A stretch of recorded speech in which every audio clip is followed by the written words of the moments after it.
yet another episode of the Park2Park podcast, where we compare theme park offerings from coast to coast. We don't always see eye to eye, but in the end, we will try. It is Friday. Alli, how are you on this Friday?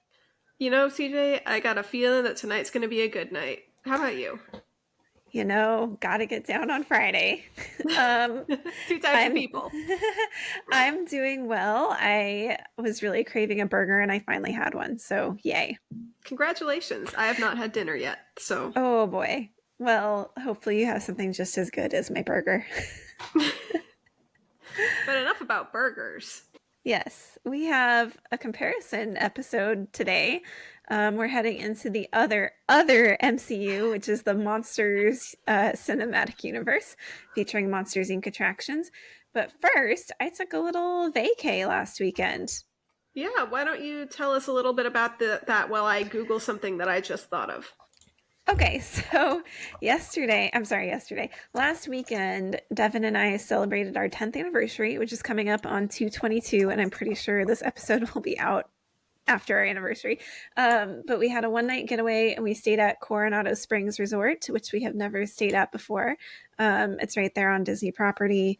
Yeah, we did some stuff that was new to both of us and stuff that we hadn't done in a long time. Nice. And how was all the things?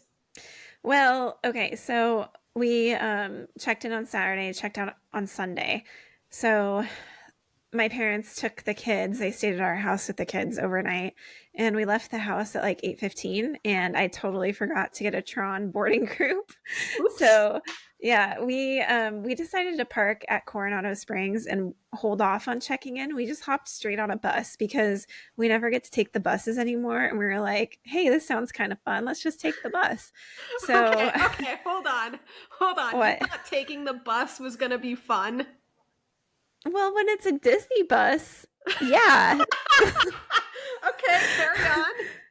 So we took the Disney bus to Magic Kingdom.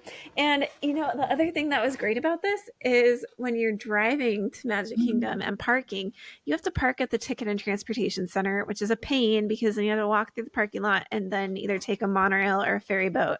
And it takes a long time. Whereas the bus just drops you off like right at the entrance. So I don't know. I thought it was cool. So I can see, yes, a bus was 100% way more convenient, but I'm making fun of you for calling it fun. So it was fun. They played Disney music. One of them, we wore our little 10th anniversary buttons. One of them played an announcement that was like, we'd like to wish a very special couple a happy anniversary. Like, cute. You don't get that in the car, you know? So anyways, that was fun. So yeah, we, before we went to Magic Kingdom, I asked Devin, hey, do you want to buy Genie Plus? Because we'll be without the kids. We can go on rides that they can't go on. And he's like, no, I kind of miss waiting in lines. I was like, okay. So we went to Space Mountain. The posted wait time was 20 minutes, but it was probably more like 30. And that was fun. That's not too bad, actually. I'm surprised by that, considering it was a Saturday. No. Yeah, we were there like maybe an hour after the park opened, hour and a half after the park opened. So then afterwards, we had some time to kill before our lunch reservation. So we took some pictures over by the castle, and we still had more time to kill. So we kind of just wandered around. Like there wasn't really enough time to do a ride and get to our lunch. So we wandered around and we took more pictures at the PhotoPass studio in Fantasyland, which was a great idea. The cast member there was awesome. And then we had lunch at Be Our Guest. Nice. And how was that? I haven't been in 8 years, so. Yeah, I hadn't been since it was a quick service restaurant for lunch. So it had been since before COVID. It was really good. It's a fixed price 3-course meal, both at lunch and dinner. And we decided to do it because like it's a lot of money for our kids and they probably wouldn't eat everything there. And it was just kind of a special thing to do. And we had a gift card to spend. So your appetizer choice is a salad, like a mixed grain salad or French onion soup. There's like escargot and stuff too. There are a lot of choices really, but Devin chose the French onion soup and I chose the mixed green salad. And then the entree I had the filet mignon because I love beef and I need filet mignon in my life. Um, and it was very, very good. It was like made to order. It had these like mashed potatoes and green beans. It was just so good. And Devin had the chicken and there were like mushrooms on it. It was not something I would have ordered because of the mushrooms. And then for dessert, you get a dessert trio, or there's like a plant based option. So we got the dessert trio. One of the desserts that was in there, there was like a chocolate dessert, the gray stuff, and then one of them was some sort of like lemon raspberry macaron. And I really like raspberry, but I don't like lemon. So I asked them if they could replace it with something else, and they gave me two gray stuffs and whatever the chocolate thing was. So that was good, and that was really nice of them. For drinks, they do have alcohol there for an extra cost. Sodas and tea or whatever is included. So we each got, I got Diet Coke, Devin did a Coke, and they brought us out a complimentary champagne because we were celebrating. Nice. So that was cool. And the Beast came around. He doesn't stop for pictures, and they make this announcement like, stay seated while the Beast is walking around. But he would like briefly pause at each table and give a bow. So you could do like a quick picture or selfie, but you had to stay seated. Cute. Yeah, and the other thing is, it's a nice restaurant, so they serve you bread. They brought out like a full-size baguette, which it was very good. And they served it with butter, of course. It was pre-sliced, so that was nice, but it was like literally we could have had like 2 or 3 pieces of bread each. It was a nice size baguette. And how much was it per person? I want to say it was 70 per person plus tax and tip, and they did take our annual pass discount, so... Okay. Yeah, my friend had listed that as one of our possible options for when we go to Magic Kingdom in September, and I'm thinking $70 a person. We might not want to do that, Kirsten. Yeah. I mean, it is a good meal, and I felt that the value is kind of there. It depends how you are. Like, I'm at the point where I can eat one big meal a day and be fine. So like our other meal, we didn't really eat until like 7 o'clock, and I was fine the whole day. But maybe that's just me. Yeah, What so else did you do? after lunch, we took the bus back to our hotel, moved the car over to check in. We checked in at like 12:45. Yeah, 12:45. Our room wasn't ready yet, which I kind of expected. I used to work hotel side at Disneyland, and one of the policies, they call it a rooms ready policy. Like whatever first room that's ready, we'll push it out to people in the order that they check in, basically. Like if there's a room ready, we're going to give it to you. So I talked to a friend of mine who is a manager there at the hotel. They have like 2,400 rooms at that hotel. It's a really big hotel. Wow. Yeah, by the way, this was a cheerleading weekend, and Oh. he said there were like about 1,000 rooms at that hotel booked with cheerleaders. So Wow. it was a busy weekend. So like I kind of expected the room to be ready, but knowing what I then knew about the cheerleaders, I was like, okay, that makes sense why our room's not ready. So our room wasn't ready, and we were like, okay, well, let's just go take a walk. So we like sat outside in the sun, walked around the resort. We looked at the pool. We didn't go in the pool because it was pretty crowded. But we just kind of scoped things out because we go to Coronado Springs every now and then. You and I went when we went to Rick's. We've gone to Maya Grill a couple times, but we haven't walked the full resort. So we just walked around the lake, and it was really nice. The weather was really beautiful, and it was just a good day to walk around. So eventually we got our rooms ready notification, and they upgraded us to a preferred section. We booked a standard king. So we got upgraded to preferred. So it was really close to Maya Grill and the convention center. So we moved the car over there and went to our room, and it was on the 2nd or 3rd floor, like overlooking the lake. So at least we had a lake view, which was nice. And yeah, it was, it had a king bed. There was no pull-out couch or anything. There was a TV in their bathroom, standard hotel stuff. I will say this is the first time that I'd been since they put welcome such and such party on the TV screen. So that was really, really nice touch. And they also had Alexa devices in there where you could say, hey, Disney, or hey, Mickey, or something like that. And like Mickey and Minnie like popped up. You could set an alarm, and they're like, sure, we'll set an alarm for you. And like the Mickey voice. Like, it was pretty cool. It's cute, but I am so hesitant about having active listening devices in your private spaces. Well, you can flick the little switch to have it not listen to you. In fact, I kept trying to talk to it, and then I realized the switch was activated. I was like, oh, I have to unactivate it so they can hear me. So yeah, that was cool. And we just like, we laid down in the quietness of not having kids with us. It was so nice. Yeah. I get that every day, but I mean, yes, not yes, at Disney, so. yes.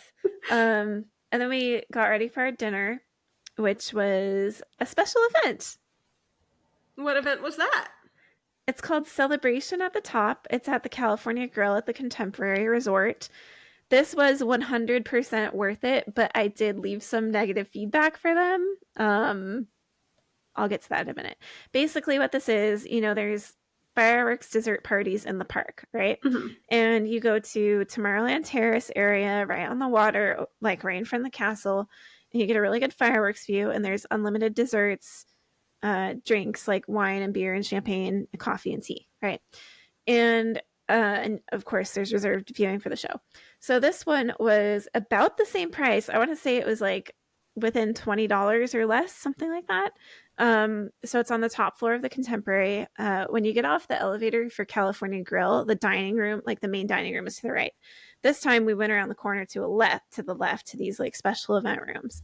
And not only were there unlimited desserts after the fireworks show, there was an open bar, so you could get whatever mixed drink cocktail you want, including non-alcoholic stuff. And they had unlimited appetizers from California Grill. So we had like goat cheese ravioli, which is one of the most popular appetizers there. It was so good. And there was some sort of focaccia bread. They had like 4 or 5 different types of sushi and sashimi. They had fried pork katsu sandwiches, little sliders, and I feel like they had something else. It was more than enough to make a meal, 100%. What was really cool is, we get off the elevator and there's like our little name cards and a glass of Bellini like waiting for us. So it was just like an upscale experience and really good. Do you remember how much it was per person? I want to say it was like $129 per person. Okay. Which, like, considering there's an open bar, like I had like 4 or 5 drinks, which is a lot for me.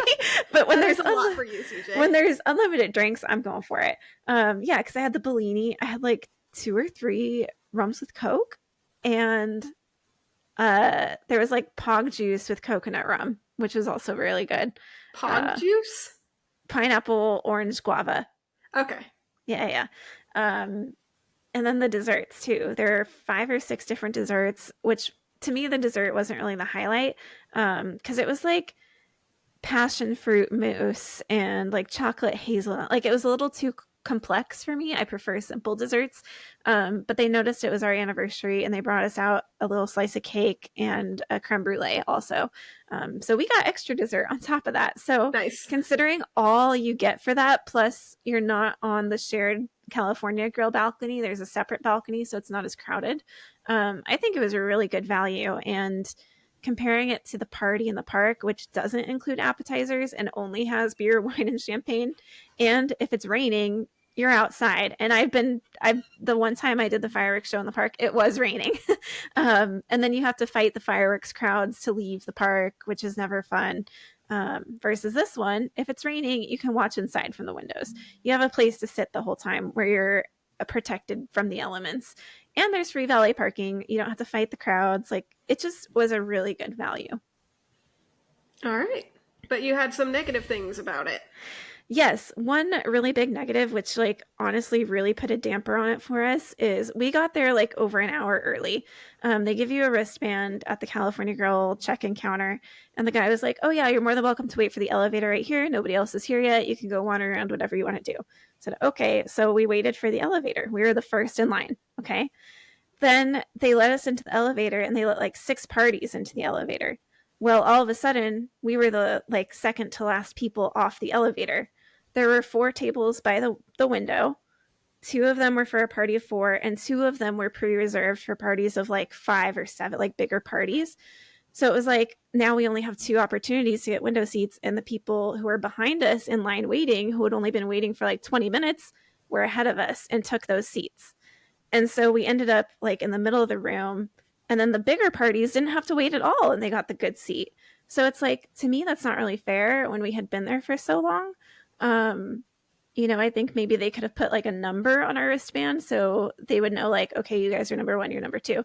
Like, it just really didn't seem like an equitable way of doing things, especially because the larger size parties didn't have to wait and they had the guaranteed good seat. I can see how that would be annoying, especially when you consider elevator loading. Yes. Yes. Yeah. There's ways to handle that. And I wrote them feedback and they said they passed it along to leadership. So I don't know. We'll see. So anything else you want to add?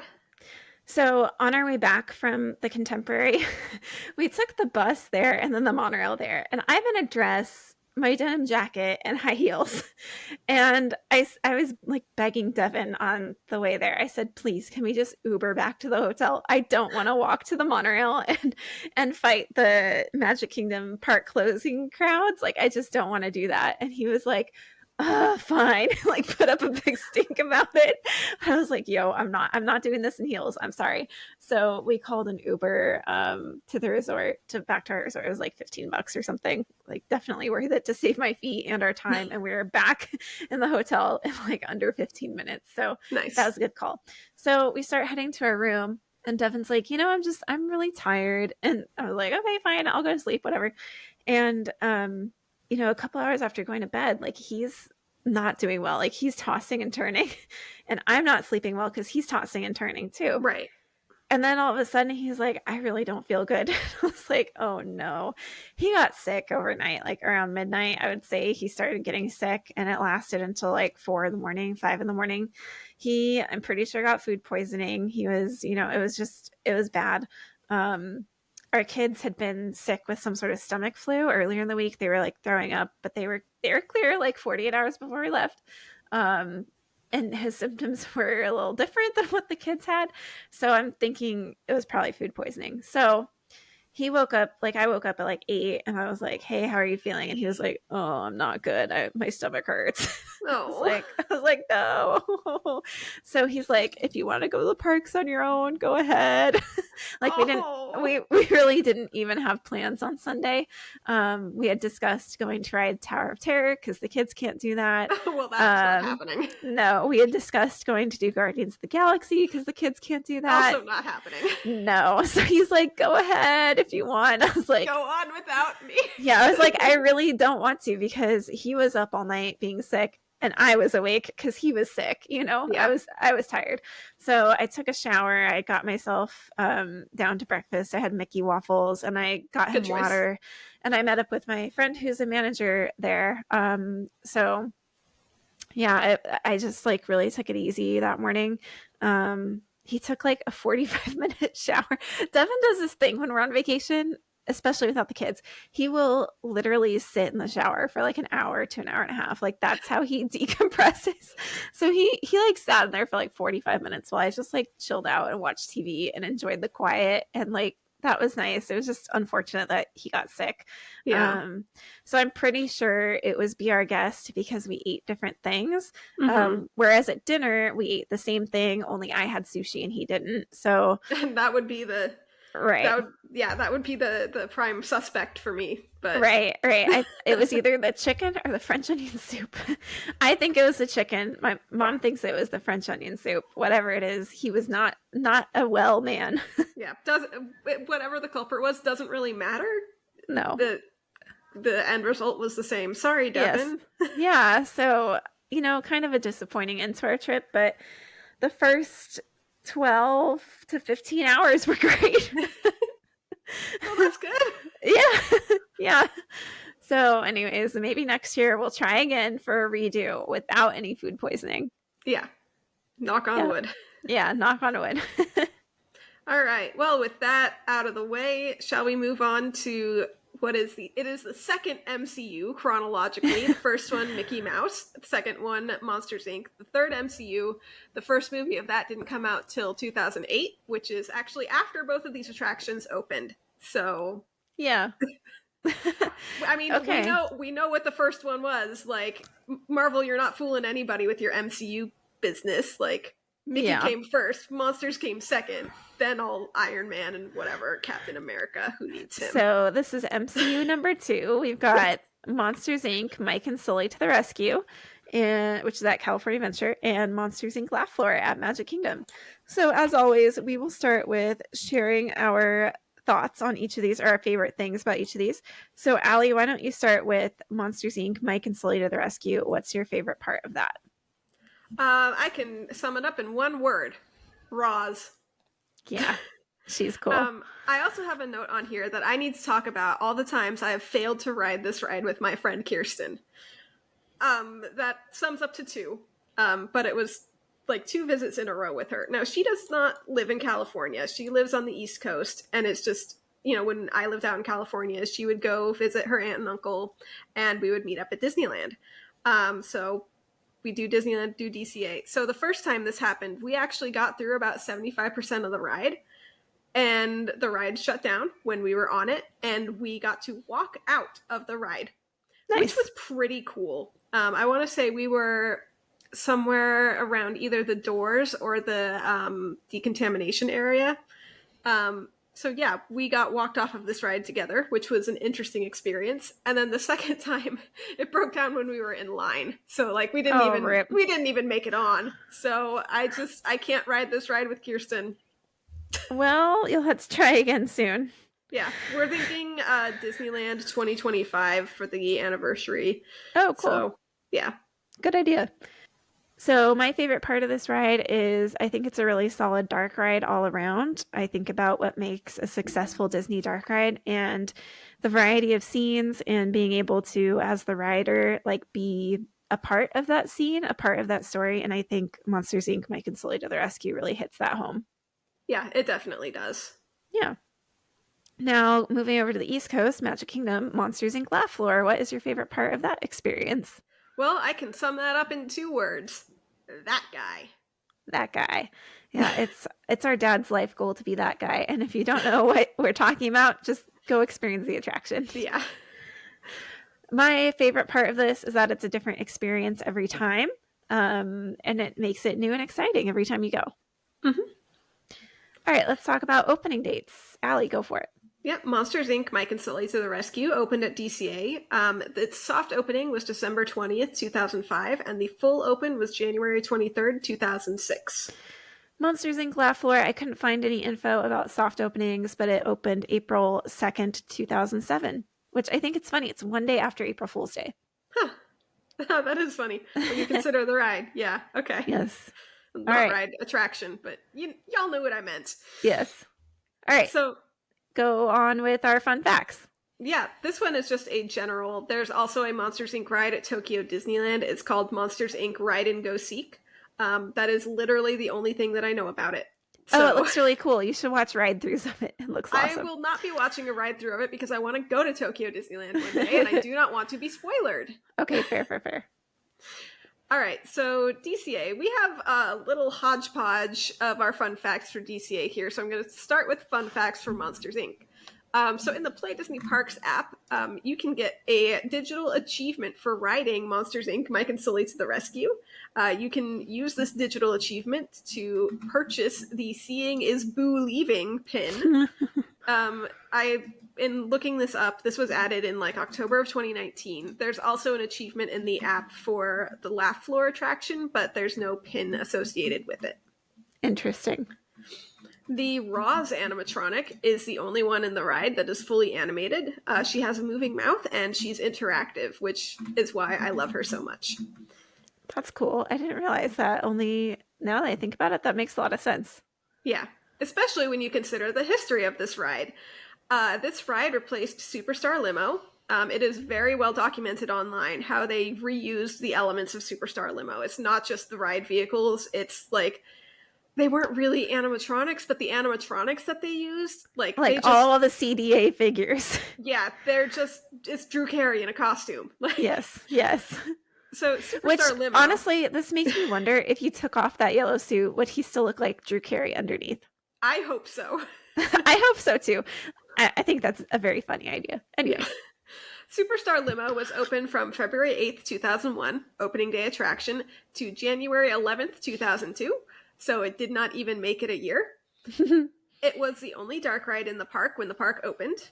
And there was just nothing there between 2002 and 2005 when they started construction on Monsters Inc., which is really interesting to think of when you consider that like so many elements were reused. Like, Mhm. I wonder how much of like the construction was just like, okay, let's, you know, do all the repairs from the stuff that hasn't been used in 3 years.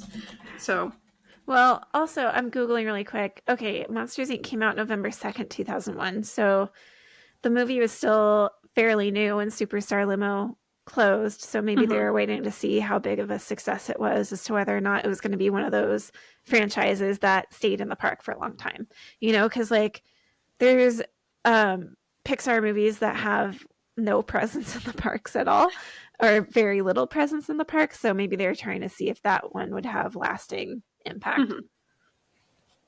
So I have been on Superstar Limo. I was there at within the first month of park opening, so I got to go on it, and that ride was weird. It was probably the weirdest ride I've been on. Like, I liked it because I was 9 years old, but like as an adult, I was like, wait, what? What was that ride? If that ride was open in 2024, like I feel like it would be like a cult classic. It would have a cult following and people being like, you can't change Superstar Limo. Well, That said, also, the other thing I wonder is I feel like since it opened, like if it was still open now, there's been a lot of stuff that has come out about various celebrities. And so I wonder how much they would have to change and update, not yeah, only to keep it relevant, but also like, ooh, this person it's has done canceled. some bad stuff, like let's pull them out, Yeah. I feel like now I don't remember like who all was in it. I know Drew Carey was in it, like we mentioned him by name, but I feel like I think Whoopi Goldberg was in it. Whoopi Goldberg was in it, but I feel like the only person who is really still relevant that you could get away with keeping might be Jackie Chan. I think Like, Regis Philbin might have been in it too, but I'm not sure. yeah, but he's not really relevant. He's not hip with the youths. Like, He's sorry, Regis dead. Philbin. Oh, He's dead. I forgot he died. When did this happen? I'm so sorry. Of course he's not hip with the kids because he's not there anymore. But I think also I'm pretty sure he was on it. Like I remember seeing his animatronic face. He was definitely on it. Yeah. I mean, right next door was Who Wants to Be a Millionaire. So it Yeah. was still kind of a relevant connection. Yeah. Anyways, sorry, I forgot that Regis Philbin died. I found this quote. It was on the Wikipedia article, and then I found it verified that it was printed in the Longview Daily News. David Rorden was the author. The space would be better devoted to something more entertaining, such as an audio animatronic dentist doing root canals on all the Imagineers who came up with the idea for Superstar Limo. Yikes. That was really savage, David Rorden. Thank you. Well, remember what the park was originally supposed to be about is, they were thinking, okay, how can we keep people staying on Disney property for longer? How do we turn this into more of a resort feel? What's our competition? They realized the competition was the remainder of the state of California, essentially, Right. like the natural beauty, and Hollywood was part of that too. So I get like the concept behind it of trying to replicate like an experience driving down Hollywood Boulevard, Sunset Boulevard, whatever, and seeing celebrities because apparently tourists think that you just see celebrities in Hollywood. But it kind of gives you that quote unquote perfect Hollywood experience of doing what people think you do in Hollywood. So I get the idea, I get the concept, and I think it fit with the theme that they were going with. It was just like watching, I never went on it, but watching ride throughs of it, the execution is so weird. Yeah. The agent in the video is absolute nightmare fuel. And then the other thing is that the ride was supposed to be completely different. You were supposed to be the celebrity and you were supposed to be chased by paparazzi. But after Princess Diana was effectively killed by paparazzi, like they had to rethink that. Yeah. They had to rethink the entire concept and they just inverted it. Right. So. That makes sense. Yeah, I don't know. I mean, I look at what DCA is now, and we talked a lot about how it's kind of had this lost identity. And now you've got a Monsters Inc. attraction in Hollywoodland. And that doesn't really make a lot of sense.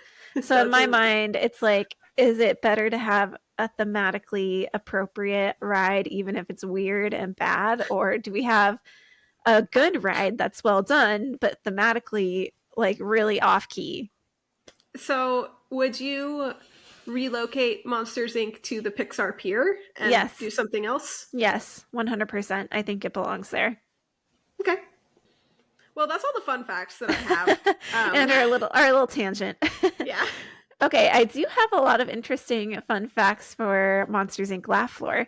So this was originally going to be called Laugh Floor Comedy Club, then they changed it to Monsters Inc. Laugh Floor Comedy Club, and then they finally settled on Monsters Inc. Laugh Floor. This attraction replaced various Circle Vision shows, and the screens actually are still there in the theater. So when you're sitting down, if you look up and around you, you'll see those like red, I think they're like deep red curtains with stars projected on them. The screens are behind those curtains. But I'm going to go through the movies that played in that theater. So first was America the Beautiful from November 1971 to March 1974. And this was originally shot for the 1958 World's Fair and then came to Disneyland in 1960. Next, for a year, from March of 74 to March of 75, was Magic Carpet Around the World, which featured more than 20 countries around the world. America the Beautiful returned in March of 1975 for a 4-year run until 1979. They basically took that out of rotation for a year to rework it for the bicentennial celebration. Then in 1979, Magic Carpet Around the World came back for 5 years, ending in 1984, which was replaced by American Journeys in September of that year, which ran for a total of 10 years until January 1994. In November 1994, the final Circle Vision show for that space was created. It was called The Timekeeper, and that lasted until 2006. So this was a little bit different because the experience included an audio animatronic and special effects. And the storyline was basically like the Timekeeper used this machine to send his invention 9i back into the past to view history.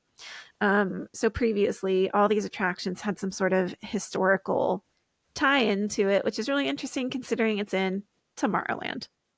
Do you know, did we go on the Timekeeper attraction in 2000? I'm sure we did, and I was looking at pictures from it, and it looks like it like jogged my memory a little bit. I'll do some Googling and see if I can get my memory jogged too, because I don't think I've watched any like YouTube videos that mention it or anything. So if I recognize it, it's probably from 24 years ago. Yeah, I do remember either America the Beautiful or American Journeys from Disneyland. I don't know which one I don't know which one that was playing when we were kids, but I remember seeing that before Rocket Rods took over that space. I remember that too. I don't remember much about it, but I remember watching the Circle Vision videos. Yeah. Yeah. I remember there's like 2 or 3 specific scenes that I remember from that.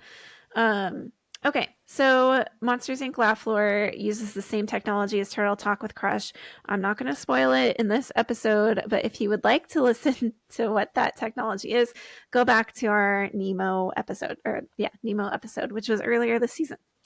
This attraction was nominated for Outstanding Visual Effects in a Special Venue Project Award in 2008 by the Visual Effects Society. If you visit this attraction during holiday parties, you'll see a special holiday overlay that's both for Christmas and Halloween. In 2013, they updated the attraction with some Monsters University references. Magic Kingdom is the only Disney park to have this show. And interestingly, Sulley does not appear at all in this attraction. One thing to know is that this attraction might run on different hours than the rest of the park. For example, I was at Magic Kingdom today. The hours were 8 a.m. to 11 p.m., but this attraction opened at 9 a.m., closed at 10 p.m. So if you're interested in going, don't save it for a last thing, or at least double check what the hours are, so you don't get caught. Another interesting fact is that when the parks reopened from COVID in July 2020, this attraction did not initially reopen with the rest of the park. Basically, there were a lot of layoffs related to the entertainment cast members. So this one returned August 8th, 2021, 13 months after the parks reopened.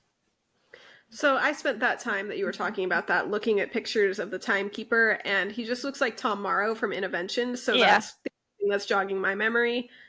So no idea. I'm sure Mom will tell us once she listens to this episode. All right, let's talk about where these are located. Yep, DCA Monsters Inc. is located in Hollywoodland, in the back left between the old Who Wants to Be a Millionaire building and the Disney Visa character meet and greet underneath the monorail track. And in Magic Kingdom, this is in Tomorrowland. It's in the first. It's the first attraction on the right side after entering the land. The queue for the DCA attraction is real cool. So there's a facade outside that's made up of a bunch of the monster doors, and some of them are open and have monsters peeking out, others are closed, and you enter through a giant replica of Boo's door, which is, of course, open so that you can walk through it. The outdoor queue area is covered or filled with trees, depending on which part of the queue that you are in. It is mostly boring when you're outside, but you've got signage, like directional signage telling you like, oh, the terminal is this way. You figure out you're at the MTA, the Monstropolis Transit Authority. And there's also some posters that are like, we scare because we care. Come work for Monsters, Inc. and like be a professional scarer. Once you make it inside the building, there is a Welcome to Monstropolis poster, there's a closed ticket and information booth, you get ads for the cab company, Work for Monsters, Inc. propaganda, the menu for Harryhausen's, just a whole lot of really interesting stuff to look at. You do eventually make it to a room with like some phone booths. It's there's a center pole and it's like a tree, and then there's like 4 phones like are coming out of the tree. I'm describing it terribly, but if you've seen it, it makes sense. There's TVs with ads for playing for things around Monstropolis, like the Behemoth car and more We Scare Because We Care. You also pass a vending machine offering things such as Primordial Ooze, Blort, and a bag o' calories. You do eventually make it to the taxi stand where you board your taxi. I think the queue inside is very well done. It is. It is fantastic. And, one thing to note is the indoor portion of the queue, like length of like feet length, is not very long. No, it's not. But they pack in a ton of detail, a ton of Easter eggs, and it's totally worth reading the signs and just looking around. Yeah, absolutely. So Magic Kingdom, you enter the queue. It's in a building. I don't know. There's nothing exciting about the exterior.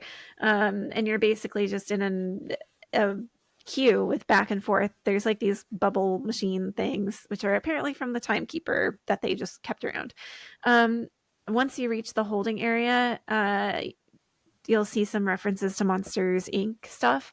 Like there's a Scarer of the Month poster gallery thing, but it's been covered up with the Monsters of Comedy sign. So clearly this takes place after the Monsters, Inc. movie, whereas at DCA, it's retelling the movie. Also, when you're in this holding area, you'll watch a short video that explains what the show is about, and then you'll head inside, down a ramp and inside. Sometimes, if it's a busier day or a busy time of day, you will be waiting outside, just in switchbacks underneath the People Mover tracks. All right, let's talk about music. All right, at DCA, you get to listen to Monsters, Inc. music. Very jazzy and cool. Yeah, at Magic Kingdom, I was watching a ride through or a walk through, and if you're in the outdoor queue, you're obviously going to hear Tomorrowland music. Inside, it's actually, I didn't detect any music. It was pretty quiet up until you reach the waiting area where you'll watch the video and there's Monsters, Inc. music there. For ride vehicles, as I mentioned, at California Adventure, you are in a taxi cab. This is just a repainted limo from Superstar Limo. There are 3 rows of seating. You can fit 2 per row, though you can lap sit with your child. Yeah, it's a pretty tight fit, to be honest. Yeah. Magic Kingdom, this is a theater show, so there's theater seating, but instead of individual seats, it's benches, and they're kind of made to look like Monsters, Inc. workstations. They've got like a desk lamp on there and stuff. Are the seats cushioned? No. That's unfortunate. They're like, like kids' outdoor play equipment. It's like that texture. Okay. Yeah. So it must be easy for them to clean. Maybe that's why they did that. Probably, actually. Yeah. Yep. All right. Let's talk about the storyline and route. Yeah, so here is our description from the Disneyland website. Venture inside the Monstropolis Transit Terminal and hail a taxicab for a tour of the town. As your journey begins, an emergency special report is unexpectedly broadcast inside your cab. A human child is loose in Monstropolis and must be caught. Help friendly monsters Mike and Sulley as they race to return little girl Boo safely to her home. Can she find the way back before it's too late? So I have a couple of things that I want to talk about with this description. First of all, in the queue everywhere you've got the MTA, the Monstropolis Transit Authority, and in the description it says the Monstropolis Transit Terminal. So Well, we're I changing think, the terminology here. hang on, I think the MTA runs the terminal. Okay, that's fair. It's like, think about it. Like, back in California, the OCTA, Orange County Transportation Authority, operates the buses, like it's an overarching authority. Okay, that's fair. I can dig that. The other thing is, why do they have to clarify they race to return little girl Boo? Like, that's hard to say. You stumble over it. Like, why do you have to call that out? I'm gonna call her little girl Boo from now on. Maybe they're banking on people who haven't seen the movie and they're clarifying Boo is not a ghost or a monster. It's a little girl. Oh, okay. Okay, so scenes that we go through, we start on a highway / road going towards downtown Monstropolis. You get there's little video screens built into the vehicle. In Superstar Limo, this was where your agent talked to you. But here you start with welcome to Monstropolis, and then it's quickly interrupted with a special report bulletin telling you about a human on the loose. Then you go into the city, where you see a grocery store, a monster being interviewed by the news. Mike and his girlfriend Celia are in the car celebrating her birthday. And Randall is on the case snooping around, and Sulley hiding Boo. Then you go into Harryhausen's, where it is quite chaotic, and it smells like ginger, apparently. Monsters are freaking out because they've seen the kid, and Celia is very upset because her birthday dinner has been ruined. Then you go to another scene where the CDA, Child Detection Agency, looking for the kid. You go to the locker room at Monsters, Inc., where Boo is in the bathroom. Sully is trying to get her to hurry up. Mike is panicking, and Randall is being a creep. Like, there's a child in the bathroom, and you're like, yes. Like, no, Randall, go away. Leave her alone.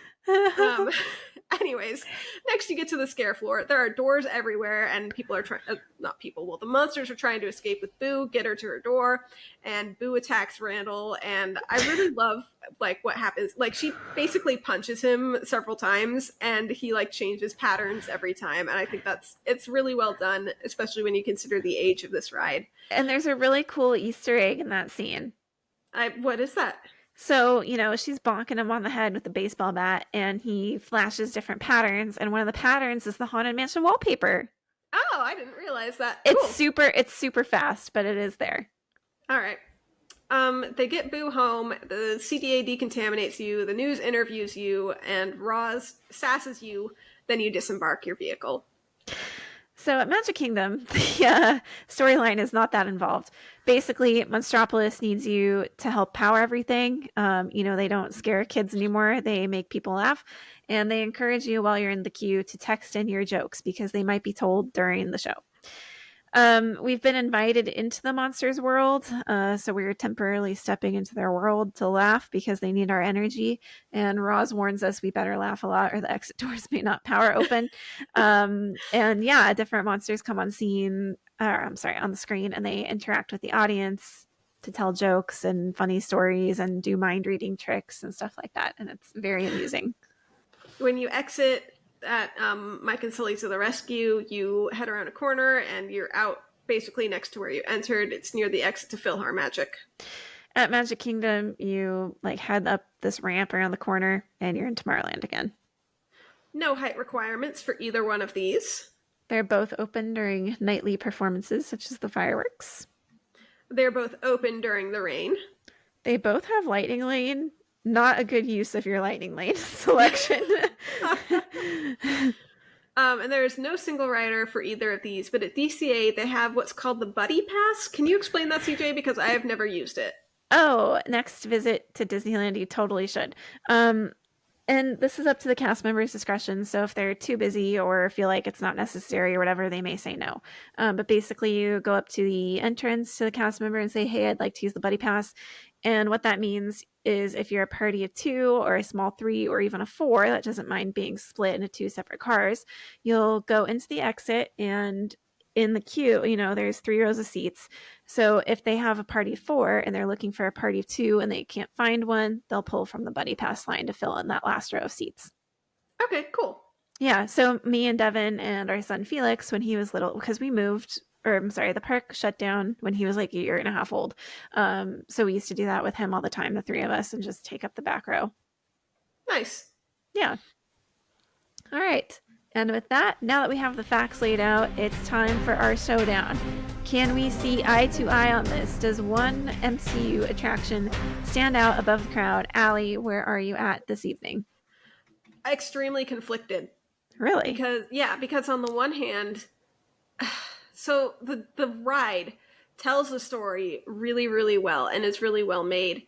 But on the other hand, Laugh Floor is always on like higher on my list to do. And when I was at DCA just a few months ago, like Monsters Inc. didn't even cross my radar as a ride to go on. Maybe that's just because, I've been on it so many times as a pass holder, it has a short wait, like just go on it, why not? So I'm conflicted in that regard. But I think I will give it to DCA, Monsters Inc. Mike and Sulley to the rescue, because it is a really well done dark ride, and it's like a classic dark ride for that park. Obviously Little Mermaid is also a classic dark ride for that park, but yeah, this was like this opened before the Little Mermaid did, so it's kind of original. I don't know. I'm kind of rambling here. I think I'm giving it to DCA. I just think it's a higher value attraction, I think. Does that make sense? I don't think it does. Yeah, no, I know what you're saying. It's like it encompasses the Monsters Inc. experience better than the other. Is that what you're saying? I guess, yes. See, okay, so something bothers me about Laugh Floor is that they've figured out that laughs work better for screams, and they're still in an energy crisis. Like, come on, get it figured out. There cannot be that much more bureaucracy than there is in our world. Come on. Okay, well, I'm giving it to Monsters Inc. Mike and Sulley to the rescue. I think they've created a pretty comprehensive experience from start to finish, from entering a door to get into the monster world and going through the MTA building. That's very well done. Like, you become part of the monster world, and they take you through the scenes, show you the ride, whatever. Whereas Monsters Inc. Laugh Floor, it's a really fun attraction. I just don't really see how it fits in Magic Kingdom / especially Tomorrowland. Well, Like, if you subscribe to the Pixar theory, then yeah, it fits because that is the future of our world. Oh, true. I don't know. Like, the queue doesn't feel that great. Like, it's kind of boring, the queue. The show experience is awesome. It's one of my favorite. I think it's my favorite show in Magic Kingdom. I don't know. The story isn't quite there for me, and that's okay. I don't think this attraction is there for story, but when we're looking at how well it represents the Monsters cinematic universe, I just think DCA does it better. Yeah, I don't think I'm wrong to give it to DCA on this one, even if I can't properly articulate really why. They're both good attractions. Okay, that's fair. They're both good attractions, though, I think. Yes. I just think DCA executes better. Yeah, like I said, like Laugh Floor is almost always on my list of attractions I want to do when I make it to Magic Kingdom. And, I do think the only reason that Monsters Inc. doesn't make it for me, like if it hadn't been the week of Thanksgiving, if it hadn't been like the second park day in a row, I think we would have gone on it, but not when, like, given the choice between like, oh, go on Web Slingers that you've never been on before versus Monsters Inc. Like, I'm gonna pick Web Slingers. Like, yeah, fair. No one blames me for that. Right. Now I have a question for you. I don't think Monsters Inc. Laugh Floor belongs in Tomorrowland or Magic Kingdom. What say you? I don't have a problem with it being there. Okay. But I think if you told me, hey, Monsters Inc. attraction, where do you want to put it in Walt Disney World? I would say, well, duh, you're putting it in Hollywood Studios, right? Right. Yeah, to me that makes the most sense. Yeah, I'd put it there too. It doesn't go in Epcot, it doesn't go in Animal Kingdom, obviously. Hollywood Studios makes the most sense for me too. Yeah. Now for Monsters Inc. Mike and Sulley to the rescue, Pixar Pier, I think, is the obvious choice here. Yeah, but this ride existed before the Pixar Pier did. Right. quite a few years. I don't know. Because I don't see where geographically it would go in Pixar Pier, unless you took out Midway Mania, but that Well, on Pixar Pier, obviously. hang on though. They've got that backstage road that like circles DCA to connect it to backstage Disneyland. So they could push it if they wanted to. They could push the park boundaries a little bit. I think they could find a way to make it work if they really wanted to. Yeah, I guess, but what would you put in the space that is currently occupied by Monsters, Inc.? Bring back Who Wants to Be a Millionaire, and that part of the park needs a better restaurant besides Award Wieners. Okay. What other restaurant is there? There's carts, food carts, and Award Wieners. Yeah, Award Wieners really doesn't cut it. I don't like hot dogs. Yeah, no. They're gross. So bring back Who Wants to Be a Millionaire, because I will always want that back, and like a sit-down restaurant or a better quick service. Or both. I wonder, okay, so Who Wants to Be a Millionaire isn't really the new hotness anymore like it was in 2001. Regis Philbin is gone, apparently. Allegedly. What would you still want it to be? Who Wants to Be a Millionaire? Or would you want them to update to some sort of different game show? I think I'd be okay with it because I feel like it's so ingrained in our culture. People know, like, phone a friend, ask the audience, like that show kind of, piloted those phrases. And I think it's interactive with everybody in the audience answering trivia questions. I would do it. I would. And plus, remember they gave away like Disney cruises as like the grand prize. Yeah. And so like to get to that point, it takes a lot. So for Disney, it's kind of like a low stakes game, I guess. They gave out a lot of pins. They did, yeah. I counter argument. I don't think kids these days, who are one of Disney's target demographics, I don't think they like resonate with Who Wants to Be a Millionaire. I think that's more of our generation. That was on when we were kids, when we were 10 and 11, Yeah. Well, what would you put in there? I don't know. So I'm asking you. Okay. Squid Game. No. Oh my gosh. We're not putting in Squid Game. That was a joke. Disney, do not listen to that. Do not take that idea. I don't know. I mean, Mouse Game. Hollywood Studios had the concept of American Idol. They had the American Idol experience. So maybe something like that. All right. Well, we'll think about it and come back to reimagining the parks another time. But that about does it for this episode. Alli, any final thoughts? Bring back the Muppets. Bring back Millionaire. All right. Thank you for joining us for another episode of the Park2Park podcast. You can find us on Instagram at Park2ParkPod with the number 2. You can send us your thoughts. Email us at park2parkpod@gmail.com. Again, that's with the number 2. Listen to us wherever you listen to podcasts. Give us ratings, reviews, and you can watch us on YouTube too. Now, our next episode. Alli, what is our next episode? We're leaving the MCU behind this time. Mm-hmm. Actually, you could say that we're still in the MCU, the MMCU, the Midway Mania cinematic universe. Oh my gosh, there are screens on that ride, so. There are. But yeah, Toy Story Midway Mania will be the topic for our next episode. And honestly, I'm kind of thinking about where I'm going to go with this one. I have no idea. I think I have an idea. Okay, well, let's save it for next episode. Yes, we will. Thank you for joining us. We will see you next time. Bye.